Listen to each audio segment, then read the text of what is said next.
নমস্কাৰ বন্ধুসকল কিউৰিয়াছ লাৰ্নিংলৈ আপোনালোকক বহুত বহুত স্বাগতম জনাইছো সো লাষ্ট আমি কি ডিসকাস কৰিছিলো লেন্সৰ ৰশ্মি চিত্ৰ এইখিনি বস্তু আমি চাইছিলো যদি কোনোবা এতিয়ালৈকে চোৱা নাই তেলে ওপৰত আই বটনৰ লিংকটো দিয়া আছে সো সোনকালে চাই লবা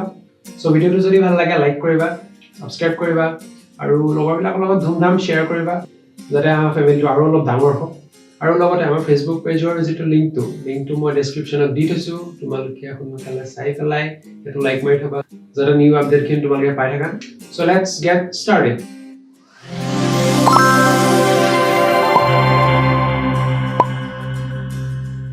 আজি আমি কথা পাতিম লেন্সৰ বিবৰ্ধন আৰু লেন্সৰ ফৰ্মুলা ফাৰ্স্ট অফ অল লেন্সৰ চিহ্ন কথা মানে লেন্সত কেনেকৈ চিহ্নবিলাক তেনেকে মানে তোমাৰ এক্সচেঞ্জ হয় ইউ থাকে ইউ প্লাস হয় না মাইনাস হয় এলা বস্তু তোমালোকে যদি এতিয়াও দাপনৰ কাৰণে ৰশ্মি চিত্ৰ বা দাপনৰ কাৰণে যদি চিহ্ন কথা এই ভিডিওটো নাই চোৱা তেতিয়াহলে আই বটনৰ লিংক দিয়া আছে সকলোৱে চাই লবা কাৰণ লেন্সৰ চিহ্ন কথাটো দাপনৰ সৈতে সম্পূৰ্ণ একে এতিয়া আহিছো লেন্সৰ ফৰ্মুলাটো কি 1/v - 1/u = 1/f এতিয়া নেক্সট বিবৰ্ধন এতিয়া বিবৰ্ধন কি বিবৰ্ধন তোমালোকে অলৰেডি জানা ইমেজ এটা আফটাৰ ৰিফ্ৰেকশন কিমান গুণ ডাঙৰ হৈছে বা কিমান গুণ সৰু হৈছে হেতুৱে বিবৰ্ধন এতিয়া বিবৰ্ধনৰ ফৰ্মুলাটো কি m = প্ৰতিবিম্বৰ উচ্চতা বাই লক্ষ্যবস্তুৰ উচ্চতা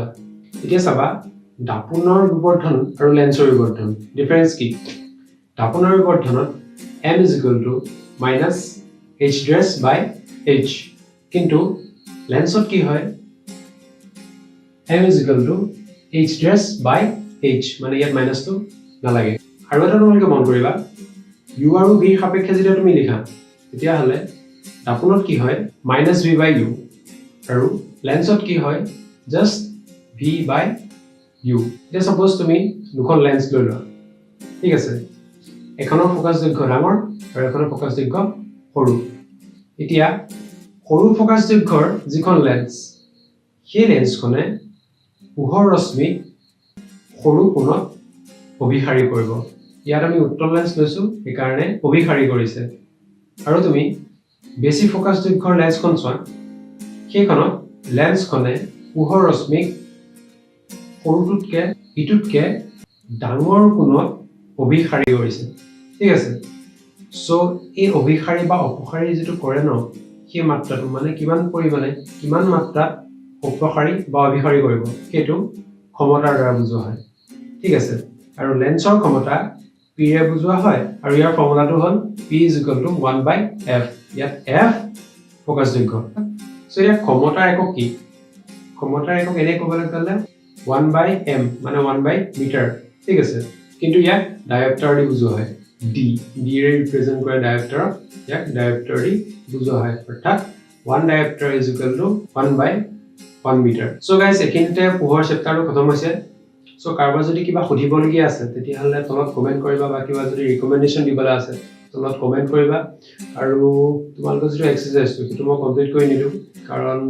বহুত দীঘল হৈ যায় বনাওতে বহুত সময় লাগে সো ইয়াৰ পিছত মই এসিড খাৰ আৰু লবণ এই চেপ্টাৰটোত যাম বুলি ভাবিছো আৰু তোমালোকৰ এটা বস্তু এক্সপ্লেইন কৰিব থাকি গল কাছৰ টুকুৰা এটা আলপিন পুটি যে কৰে এক্সপেৰিমেন্টটো সেইটো তোমালোকৰ থাকি গৈছে হেতু মোৰ সপ্তিয়া গাছৰ এনেকুৱা বস্তু নাই বা তেনেকুৱা সুবিধাও নাই যাতে মই তোমালোকক দেখাব পাৰিম সো মই এটা লিংক ডেসক্ৰিপচনত দি দিছো তোমালোকে হেতু উঠাই পেলাই চাই লবা সো গাইস আজি মানে ভিডিওটো যদি ভাল লাগিছে তেতিয়া লাইক কৰিবা শেয়াৰ কৰিবা লগতে সাবস্ক্ৰাইবও কৰি দিবা and till then stay curious keep learning